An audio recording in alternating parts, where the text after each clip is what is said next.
Hello, everybody, and welcome to our Thursday night, Friday morning gathering here with Color Vowel and Blue Canoe.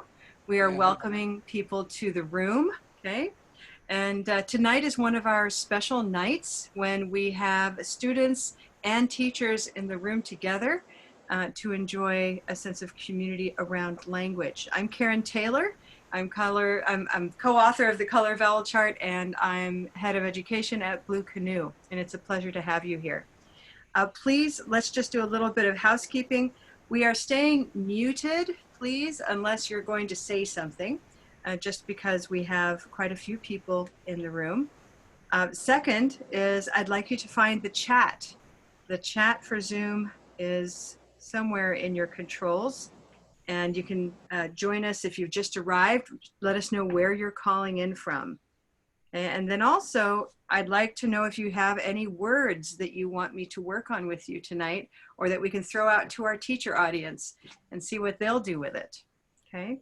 I have my own secret list of words that we can work with, but I always like working with yours, okay? Also, any questions that anybody has come to the room with, teachers or students, please list your questions there. And I know that Penny's watching the chat. Okay, wonderful. Okay, so when we think about tricky words, I think if you're new to Color Vowel, it's easy to think about words that are tricky because of their L and their R, or because of the TH sound. A lot of times consonants get our attention. And certainly sometimes it is the consonant that gets in the way. But a lot of the time it's not. A lot of the time there's something deeper that is getting in the way. And if we manage to identify that and pin it down, it makes everything a lot easier. So we often turn to the question of vowels because that's what you find in the center of stress. Stress is a syllable, but at the heart of the syllable is that vowel sound. So let's warm up a little bit with a few words where we will use our hands to identify that stress syllable, and then we'll find the color and feel really good about that. And I think I might just call on especially some of the teachers that I know to model the answers. And so if I say your name, you can simply, I think you can press the space bar and it might unmute you. Yeah. So that's a quick way, right? To unmute yourself. Yes. Good. So we'll practice with Dr. Barr in a minute here. I'd like to introduce Dr. Robin Barr over here. And I'm pressing the space bar. Yeah, she's pressing the space bar. And Dr. Barr is our linguist, resident linguist for Color Vowel and what we do at Blue Canoe. So you'll hear some answers from her when we get stuck, okay? And questions when I get stuck. Questions when you get stuck. Fabulous. All right, so a few words. I'm going to start with the word even. Even. What color is even? Not a tricky word, but you know, it's a nice one to warm up with. Susan, would you like to model that one for us? Susan Reynolds? Sure. I hear green tea even. Great, everybody. Green tea even. Change that last letter by one and change it to an R, and it's the word ever. Ever. Who would like to give that one a try? Mark? What color is ever, everybody? Red pepper, ever. Great, I love that. That pair, even and ever, it's the consonant is the one that changes, but it's the color vowel that changes in sound. How about taking even and adding a T to it? So now it's the word event. No, I'm sorry. It's event. Event. I'll type this one over here. Robin's going to type them for us. So we had even, ever, and then we added a T to it, and now the entire word changed again from even to event. And so, yeah, Skip, would you go ahead and model that for us? Event. Yeah. Event. Where's our event? I'm not, where am I? Who are we? Who's talking? I want to see you. Yeah? Let's try that again. Event. Skip, would you like to try that? Yeah, red pepper event. Great. Red pepper event. So a nice stress change there. How about another EV word? Evaluate. Evaluate. Evaluate. Evaluate. Eh, Black cat. Good, exactly. Mitika, is that your name? Black cat. Yes, exactly. Everybody try. Black Black cat. cat. Evaluate. Fantastic. Evaluate. Evaluate. Evaluate. Good. Now I think we've come on to a tricky word. Evaluate is kind of an interesting, tricky word because it's not quite enough to find its stress or its color. There's something more going on. So I'm actually going to write it here. Evaluate. Everybody see my board pretty well? Okay. So evaluate as you mark Evaluate. yourself. Good. Eval is going to be black right here. Okay. Good. Eval. Everybody try Evaluate. eval. Eval. Black. Good. In fact, in the world of education, at least, teachers get so tired of saying the whole word that here in the United States, they say eval. I'm going to give this person an eval, and they change it to stress here, and they mark it as green. Isn't that interesting? But if we have the entire word as we do up here, this is not a C, that's my mark, we have evaluate, and there's still some interesting work going on in this word. Eval, and then what happens here? How many syllables is the first question I would ask. Mm-hmm. How many syllables? You can hold up a hand. Evaluate. Learners can look at teachers. Teachers can look at learners. Let's keep waiting though. How many syllables in evaluate? Evaluate. Evaluate. Yeah, 4, exactly. Then, what else would you want to ask, Dr. Barr?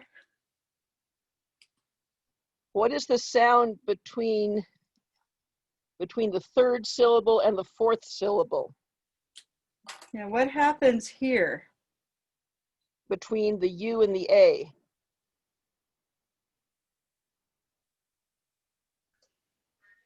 There is an Y sound. There is a Y. There is a Y sound, but not there. Not there, but right before it. So here is the Y sound. Now my pen is misbehaving. There we go. Evaluate. Can everybody see my Y? Okay.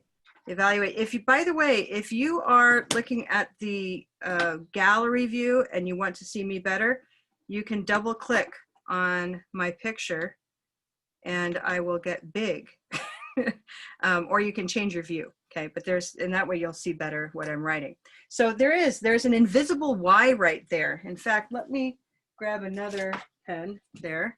And so there's an invisible Y, and we have these invisible Ys in English, as well as another kind of invisible sound. But there's one, evaluate, here I'm using a y, evaluate. What other sound do we hear right between these two? Evaluate. We have an white tie sound. Gray Definitely. day sound. Gray day sound. A gray day sound over here. Yeah, this is definitely, there's a gray day sound going on over here. So it's a black word, evaluate. Yeah. Evaluate. Everybody try that. Evaluate. Notice my open hand is the main primary stress, and I'm using a closed fist for the secondary stress. Let's try it together. Evaluate. Evaluate. Yeah. So here we have a small gray sound in the secondary stress, but it is a black word overall. Good. There's something more. Isn't this cool? We've got primary stress, secondary stress. We have an invisible Y. Invisible W. Yeah. Yeah, there's an invisible W right here. Between the vowels. Between the vowels. So you have the y and the w. And the way we can do that with our hands for a moment. In general, there's so much power in the hand for learning. So I use it a lot. Eval, y. Here's my Y. Eval, you. Eval, you, right? And then we have wait. Wait. So here's my evaluate. Evaluate. One more time. Evaluate. And finally, maybe you're also hearing the music of my voice. And Dr. Barr, do you have your kazoo with you? She always has her kazoo. Go ahead and go ahead. Do it again. Evaluate. Evaluate. Exactly. Good. I think Mitika, if that's your username right there, would you like to say that word again for us now? Evaluate. Evaluate. Good. Get that Y in there. Get the Evaluate. evaluate. Evaluate. Good. Evaluate. Yeah, the Y is really central to the way it sounds in English. So I'm not hearing as much Y as I would like, and maybe a little bit more. Fantastic. So the invisible Y and W are playing an important role here. Isn't this beautiful? I need to get a cleaner board, but the word is beautiful. So Karen, could you throw everything together and do evaluate? Evaluate? I think that starts to be a lot like juggling, and juggling something dangerous. Everything could fall to the floor if we put too many things in there at the same time. But certainly we can, stay simple, evaluate. Let's just And you can do that. the same thing with evaluation. Mm-hmm. Next. So we can just start, very simple with a single hand on the primary stress as a reminder. And then if you need to dig deeper, you could do secondary, evaluate, right? Then if you are having difficulty with the Y, you can say you, evaluate, evaluate. That one I like for Mitika. Yeah, evaluate.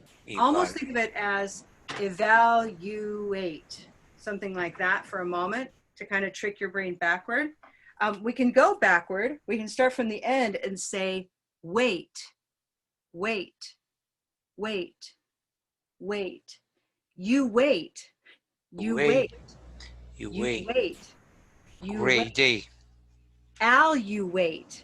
Alluate. Alluate. Alluate.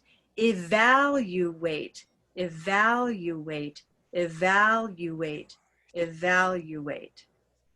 So that's called back building, going backward. And then you get to the front and you can go forward again. My brother is a golf teacher. This is relevant. My brother teaches golf.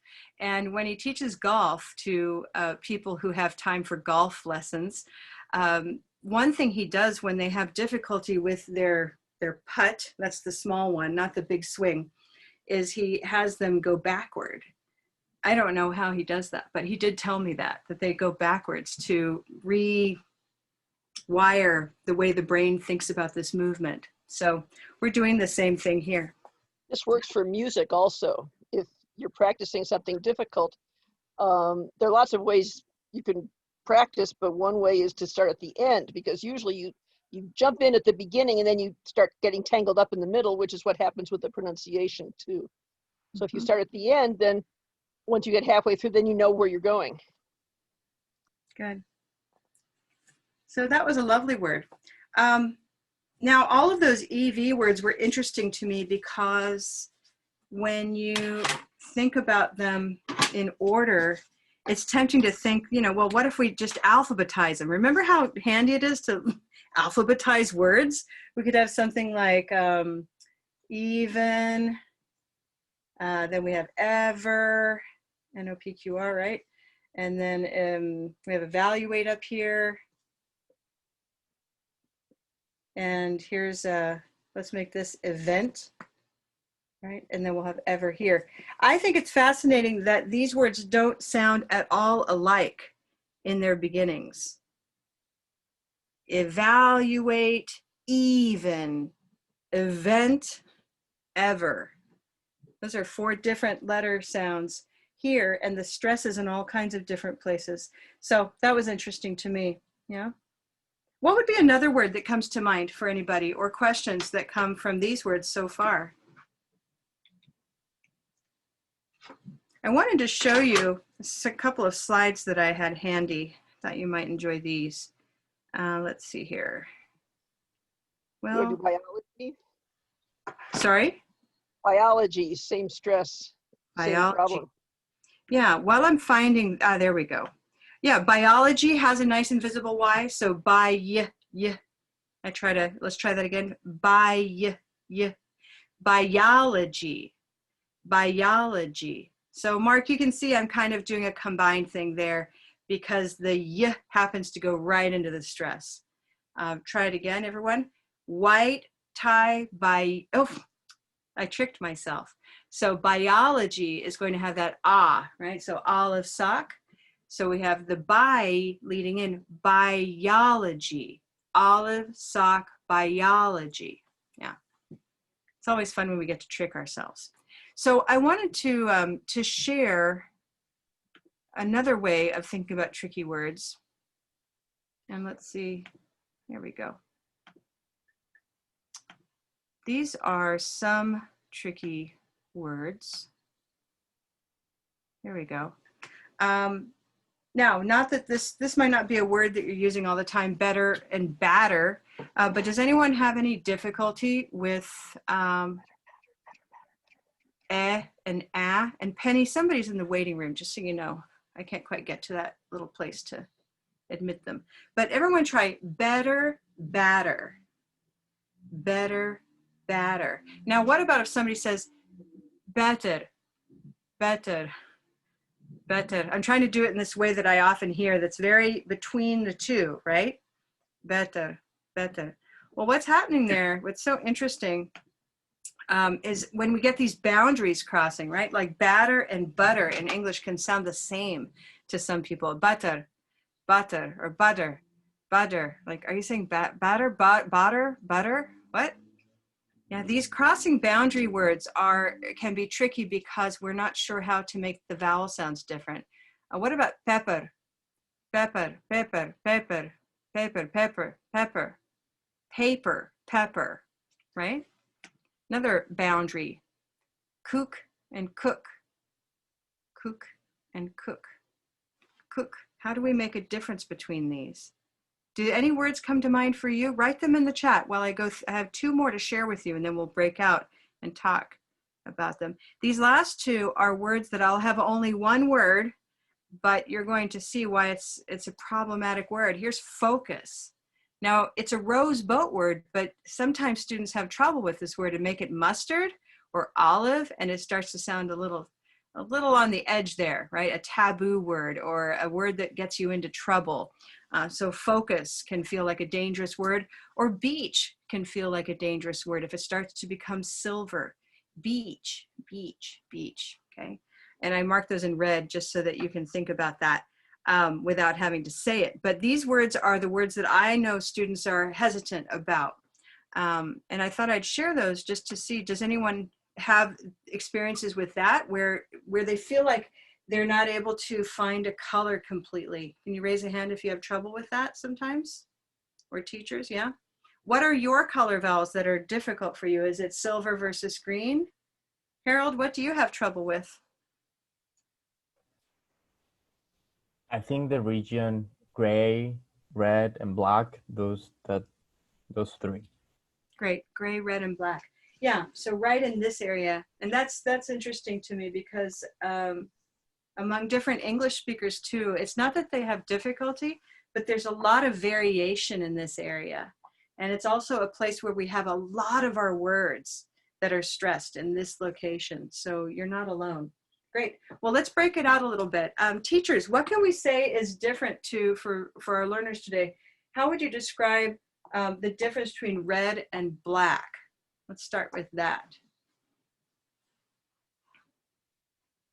ah, ah. So what can we do to help understand and describe the difference between red and black? My students love vowel yoga for that. It's really helpful for them. Yeah, The red versus black. You've seen them do it. I've Yeah. seen you in your room do it there, Robin. It's fantastic. Yeah. So can you share a bit of what you do? Yeah, it has to do with how far down you drop your jaw. And if you think of as if your hands were straight out and your tongue were 3 feet long, you could aim it right at the tip of your fingers and get And then if you dropped your hands down, which you can't see, but Karen can show you maybe on degree angle to where the is, you can see that your mouth is much further open. And actually I found that we used to use mirrors in my class, but it actually works pretty well now that we're on Zoom. We can see ourselves, and so we can see how open the jaw is if you're mirroring yourself. So is a lot easier to see. Good. Well, let's do that, all of that together. I'm going to point to the chart in a bit of yoga. So here's the Now I'm moving my arm in perfect, it has to be quite connected. The way you're moving your jaw up and down is going the same up and the same down in parallel with your hand or with mine. You can actually touch your screen or point to your screen right where my red and black are, if you're looking sort of up close. And so we have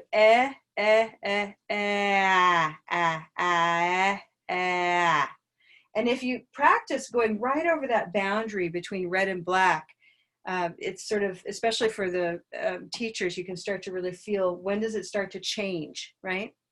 Let me ask a question. Harold, what's your first language? Spanish. Spanish. Okay, so for a speaker of Spanish, I'm going to use, I'll just use a circle like this one. I'm going to use a ball. Don't pay attention to the fact that it's orange. Okay, so for speakers of Spanish, we have the vowels a, e, I, o, u. And it really is almost like a ball, like it's a small, very specific position.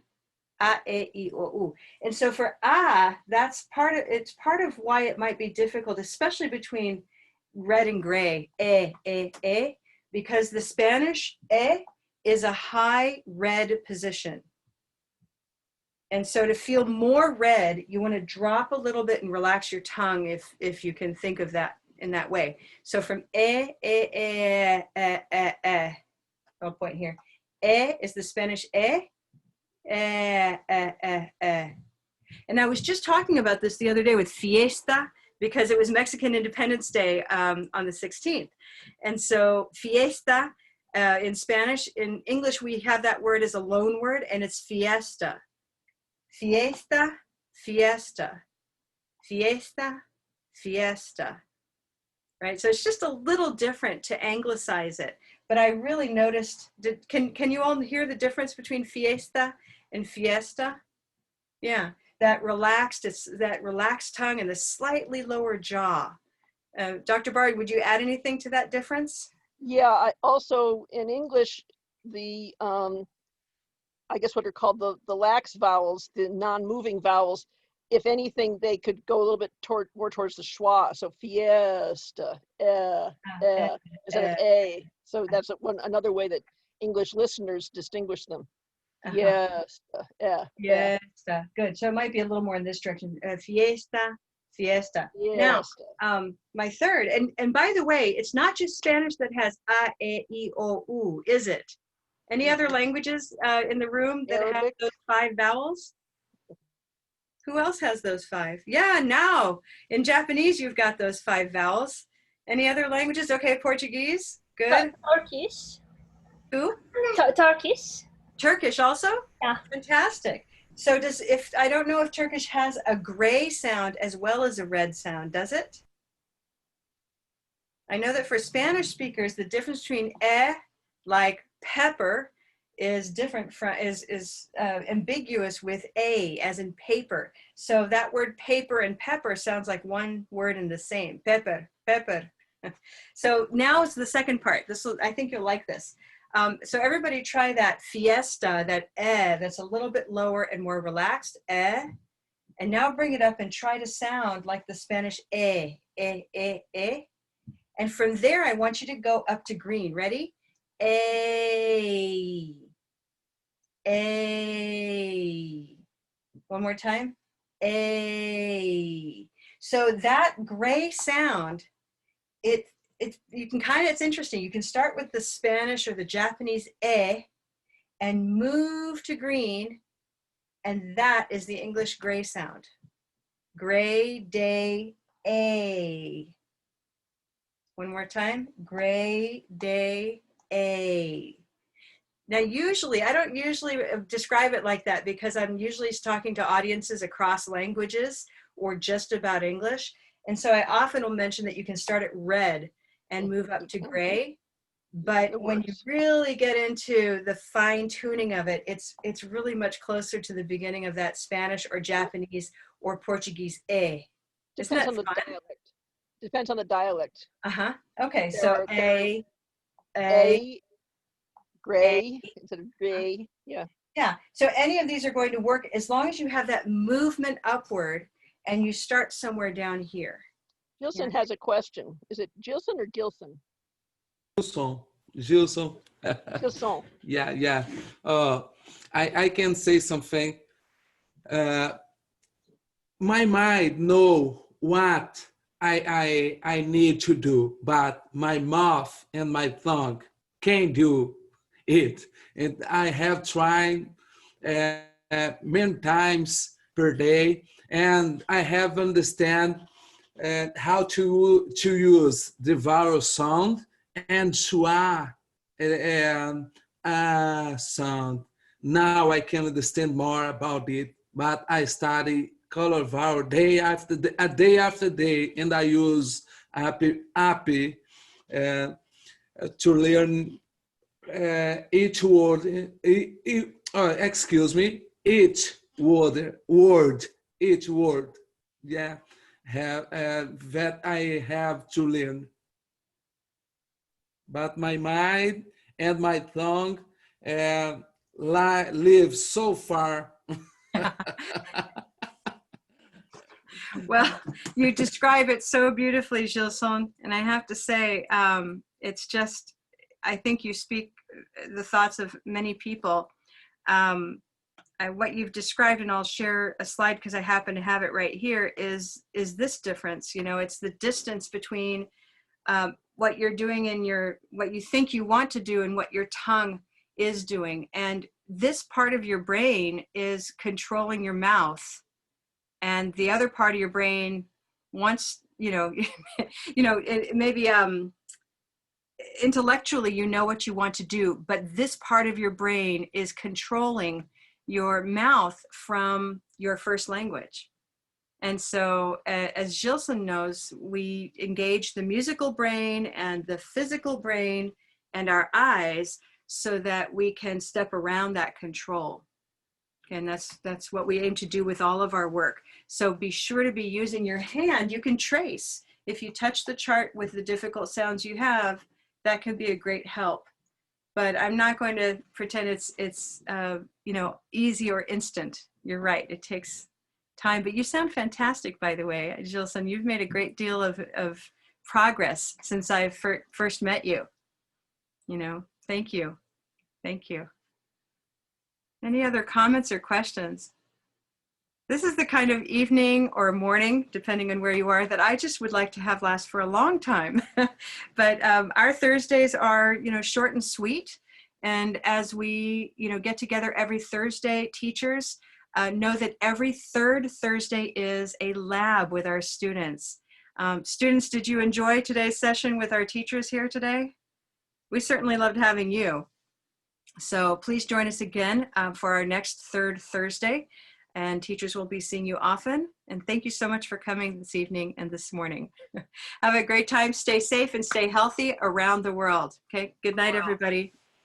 Okay, thank you. Thank you. Too. Thank Stay you. safe. Bye-bye.